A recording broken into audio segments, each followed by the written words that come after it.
Напуштената староградска жолта куќа во центарот на Скопје веќе ја нема. На незино место е градилиште. Станбено-деловен комплекс се гради на улицата Максим Горки број 11.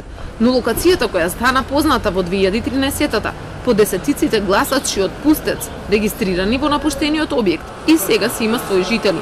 Ако се провери на избирачкиот список, на истата адреса може да се најдат имиња на 20 гласачи. За дел има дури и број на стан, дел немаат. Сите се регистрирани на избирачкото место лоцирано во поранешната ФФМ 2854. А денеска, само на 50 на метри од спротив, мисијата на ОПСЕ најави дека меѓу другото ќе го набљудува токму пречистувањето на избирачкиот список. Тимот ќе прегледува дали се прочистени избирачките списоци и за претседателските избори. Имаме стручњаци кои ќе ги проверуваат списоците и ќе видат како тоа е поставено во законите и како тие се спроведуваат на самите избори. Но бидејќи само што стигнавме, не можеме да кажеме дали се разликуваат овие избори во споредба со претходните. Аферата со гласачите од пустец ја разбранува јавноста за локалните избори во 2013-та, особено со прегласувањето за градоначалник на општина Центар.